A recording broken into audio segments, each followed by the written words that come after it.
Okay guys, so I want to give you a quick overview of Mohican. It's a little bit different program than we have really ever done, and so we want you to have an understanding of how the microcycles are going to work and how we're going to be alternating between two different concurrent progressions based on the assessments that we did. So let's get right into it. First of all, if we look at our primary movements that we're going to be cycling through in this cycle, it's going to be back squat, front squat, bench press, military press, and pull-ups. I have included these in a single group because we did similar assessments for all of these. And we also have clean, deadlift, and push press. Push press is an outlier in this column simply because we don't have an assessment for it. In our middle column, we have the assessments that you guys have done for this. If you haven't done these assessments, you really need to do them. It's an important part of understanding where Mohican falls into the overall scheme of our training. And so get those done if you haven't. Finally, we have our progressions over here, which I'll talk about. So our assessments for this first group of lifts were a heavy single of each one of them minus pull-ups, and then also max reps at 65% minus military press. We did not do max reps for military press. We also didn't do 65% for pull-ups because that's virtually impossible. Some of you used a band, some of you did some other variation. It's really a vertical pull is what we did, but a lot of people did pull-ups. Either way, that was a max reps test. So we are going to have progressions based off of a heavy single and based off of our max reps at 65% or whatever that max reps variation may be. For our clean and deadlift, we had a heavy single, and so we are going to have a progression based on that. And then again, push press, we didn't have one. We're just going to be working at difficult but doable. So let's look at the two progressions that we're going to be flowing through for each one of these. For our heavy singles, for our first group of lifts, we're going to be working at 4x8, increasing to 75%. Once you get to 75% for your 4x8, then you will employ the 2+2 rule. 2+2 rule states that the final 2 rounds, you will do 2 extra sets if you feel good. If you achieve those 2 extra, I'm sorry, not 2 extra sets, but 2 extra reps. If you achieve those 2 extra reps, then on the subsequent time that we visit our heavy single progression, you're going to add 1 rep to all of the sets. So you would go from 4x8 at 75 to 4x9 at 75. So let's prioritize what progression you need to be doing. You need to be working up to 75% for all 4 rounds, all 8 reps, before you start to add the 2+2 or start to do the 2+2 rule, all right? Many of you may never get to this 2+2 step. That's absolutely fine, okay? The important thing is that we're bridging up the percentages of load that you're using with as much volume as you can handle at that highest percentage of load that you can manage.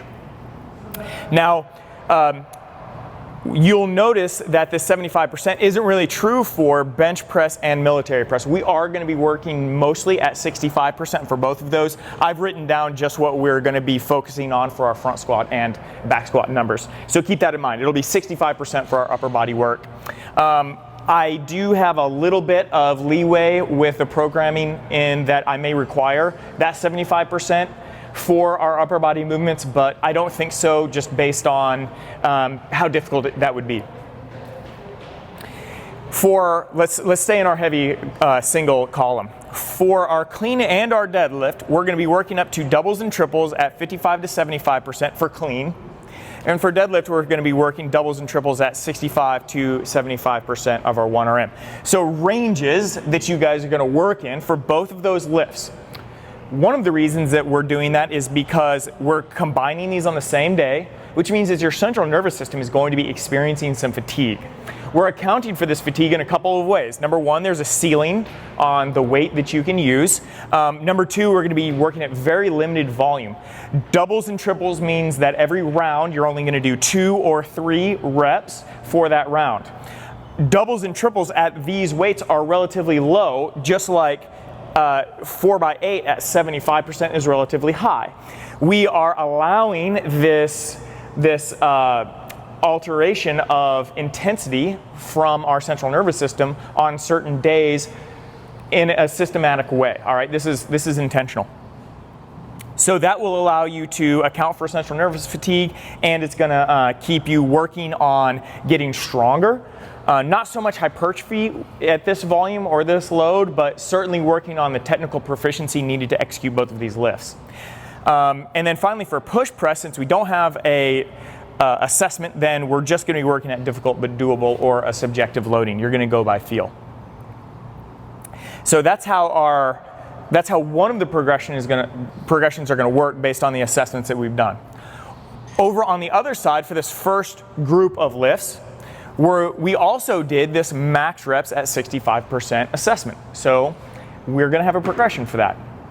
That progression is going to be 6 rounds of a certain percentage of your max reps. For example, 6 rounds of 25% of your max reps every round, or 35% of your max reps every round, 45% of your max reps every round. That's how we're going to progress. So first microcycle, second microcycle, third microcycle through these lifts. We're going to continue to go up in volume of the max reps that you performed here at the 65% of your 1RM. Now what you'll notice, I'm sure if you've already done week 1, is that you never saw 6 rounds of 25% of max reps at 65% of the 1RM. That wasn't written down. Instead, what I've done is make a chart that is going to spell out every single rep that you're going to do on each round. So on round 1, you would do 4, round 2, 4, round 3, maybe you drop down to 3s or whatever it may be, depending on the max reps that you were able to achieve in this test. Now, the reason that we've done that rather than simply prescribe this percentage is because there are odd numbers, which means that there are going to be decimals, and not everything is a factor of everything else. And so rather than have a bunch of questions about like, hey, I'm supposed to do 3.3 pull-ups, how many do I do each round? We have just clearly delineated how much you're going to do each round in the volume chart for Mohican. That video is going to be linked in the same email so that you guys can have access to that. It's going to explain what's going on with that, how to use it, and then also it's on the board in the gym, so you guys will be able to reference it here as well. Now these numbers may change. There is, even though things are planned out, there has to be a little bit of programming in pencil based on the rate of adaptation of you guys, our athletes. I imagine that we're going to adapt pretty fast because it's been a while since we've been at this loading, but it's not the first time we've ever trained 75% of the 1RM, so it's my guess that you will adapt pretty fast and we'll be able to progress it pretty aggressively, but there's always leeway in that. We can always back it off and slow it down if needed, or maybe visit a progression twice as needed. But I want you guys to have an understanding of how things are going to flow.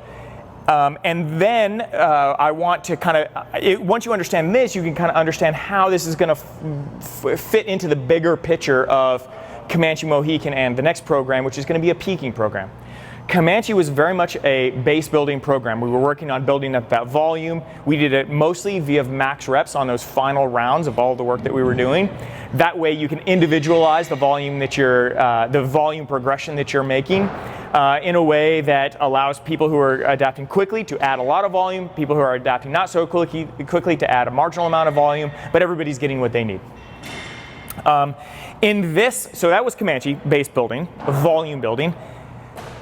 Right now, Mohican is what we refer to as a bridge program, where we are continuing to increase our volume iteratively vis-a-vis the 2+2 rule and our max reps progression.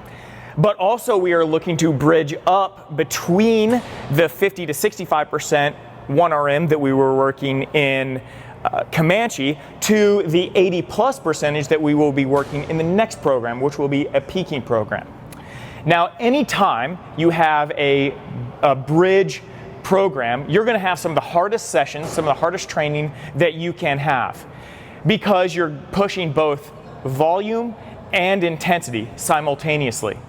If you did last week's bench press and military press, I'm sorry, back squat and military press session, you understand that was a really hard session. The intensity curve is not going to be flat across all of the sessions. Some sessions are going to be much harder and some much easier. That is by design, all right? So let's now look at how these progressions are going to fit into our microcycle. Over here, we have the first 2 weeks, all right? You guys have in your inbox the first 10 sessions that we're going to be working through. We did the first 5 last week. We're working on these now, okay? So let's look at how the progression is going to flow, and then we'll break this down. I know it's kind of small in the video, but hopefully it's legible for you guys. So our progressions will alternate between our percentage of 1 RM progression and our percentage of max reps progression where applicable, all right? So for this first group of lifts, we are going to be, we have both a heavy single and a max rep number, and so we're going to alternate between those. Cleans, we don't have both max reps and a heavy single, and therefore we will only be working our progression in the heavy single column. For push press, every time we see that, it will be a difficult but doable session for that lift. So if we look at our first week, we can see how this alternating fashion of progression is going to work. In week 1, we did front squat and bench press on Monday, or session 1, at percentage of our max reps.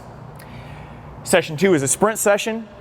No progression there. Well, there is a progression from Comanche, but not based on any assessment.